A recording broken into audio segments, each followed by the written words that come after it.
My name is Mike McClary. I'm a Scientologist.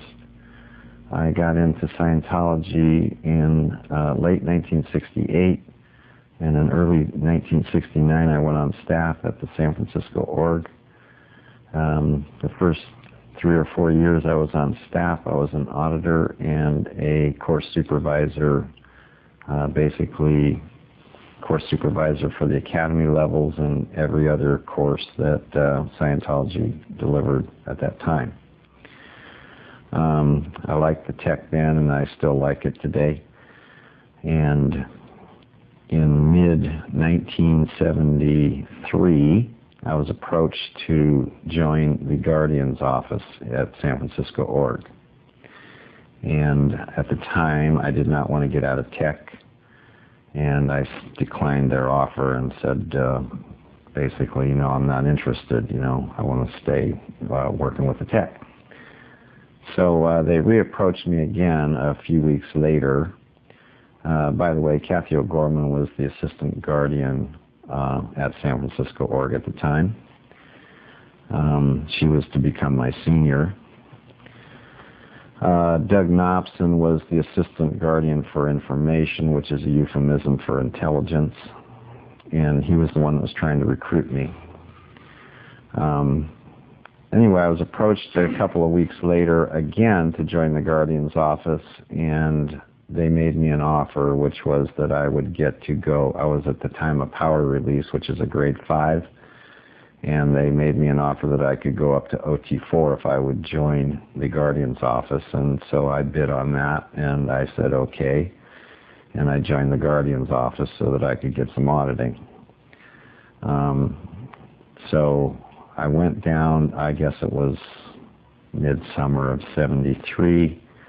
I went down to take my training at the United States Guardian's office, which was in Los Angeles.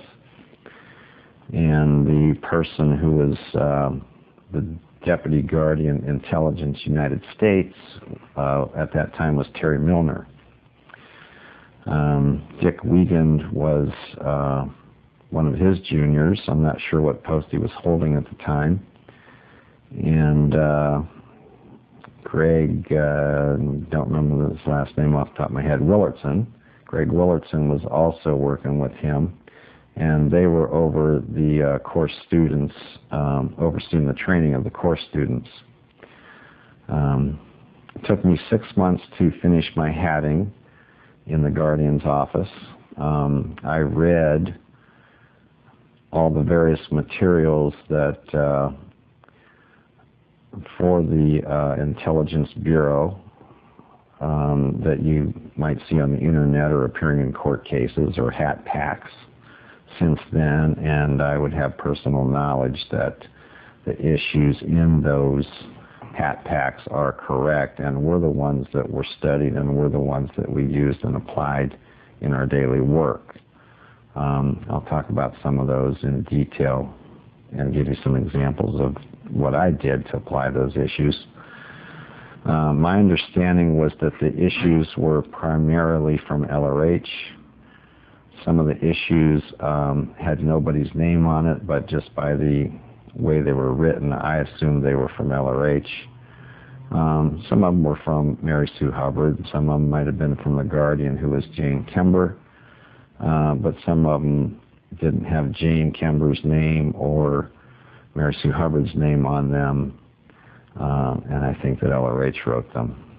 The two specific ones that I'm talking about, they weren't under any kind of a normal issue like a policy letter or a guardian order or a ED or anything, right? It was just typing on a piece of paper. Mm-hmm. One was called Intelligence, Its Role. And the other one was, I don't even know that it had a name, but it told us how to do black intelligence operations, this particular piece of paper. And like I said, there was no author for those two things. Although my understanding, impression, and so forth was that they were written by LRH because of the style of them. I've read a lot of his stuff. I know how he talks, I know how he writes, And I couldn't imagine anybody else have written them except him because of the style of how they were written. The basic idea was that intelligence was supposed to collect information and form what was called an estimate of the situation.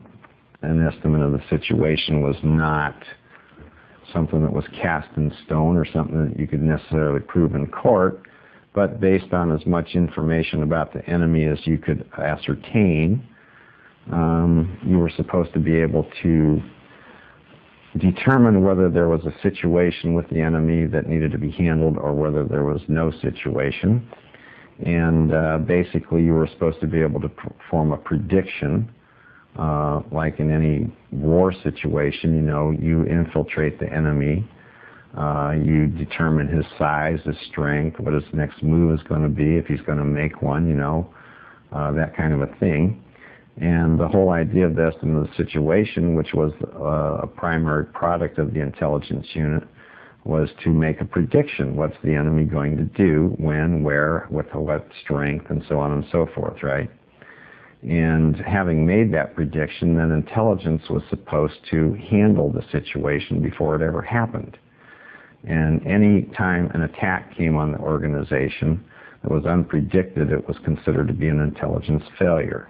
All somebody had to do was criticize Scientology and they would be considered an enemy. For instance, if they wrote a book that was negative on it in any form, if they got on a TV show, a radio show, they didn't even have to go that far. If they were just talking to their neighbors and we heard of it.